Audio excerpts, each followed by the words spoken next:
Lorsque le nombre des disciples se multiplia, le Seigneur travailla puissamment. Le diable introduisit des murmures et des contestations parmi les Grecs contre les Hébreux, parce que leurs veuves étaient négligées dans le service quotidien, apportant subtilement la dispute et la querelle dans le peuple de Dieu. Au cours des siècles, le diable a utilisé deux armes pour entraver l'œuvre de Dieu et empêcher ses serviteurs d'accomplir un véritable service.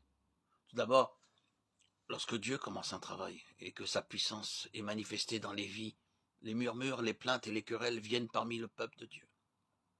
Et le travail s'en trouve désorganisé et entravé. Quelques croyants murmurateurs de ce genre peuvent éteindre l'Esprit de Dieu et l'œuvre en souffre. Ensuite, le diable essaie d'empêcher les serviteurs de Dieu d'accomplir le ministère de la parole et les contraint plutôt à servir aux tables. Le diable voulait que les apôtres laissent leur important ministère pour cela.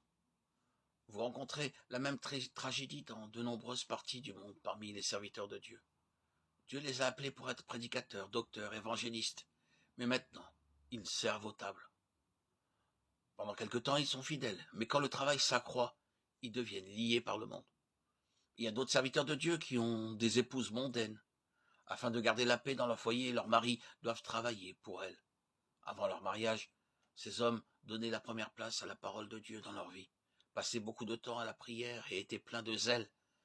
Maintenant, ils se dessèchent, s'affaiblissent progressivement. Un enfant est d'abord arrivé, puis un second, puis un troisième, jusqu'à ce qu'ils soient 5. Maintenant, ces hommes passent tout leur temps à nettoyer les couches, c'est leur service. Et quand vous leur demandez pourquoi il n'y a pas de fruits dans leur ministère, ils répondent que le terrain est trop dur. Mais la parole de Dieu révèle le véritable secret de la faiblesse. Les premières choses doivent conserver leur caractère prioritaire, et par sa grâce, nous pouvons le faire. Il nous donne la sagesse, comme il donna la sagesse divine à ses serviteurs dans Actes 6, 5. Cette proposition plut à toute l'assemblée, et ils choisirent des hommes comme Étienne, qui allaient paisiblement de maison en maison, et dans le peuple, ayant soin des veuves et des pauvres. Ils n'étaient connus de personne, leur naissance et leur histoire étaient un secret. Ils aspiraient simplement à servir là où ils voyaient un besoin.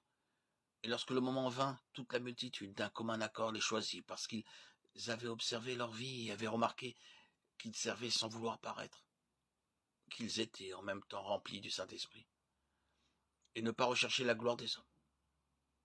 Nous demandons la sagesse du Saint-Esprit et l'onction divine pour accomplir ce qui doit être fait dans la maison de Dieu. Et nous devons faire chaque chose pour lui, et non pas pour les hommes.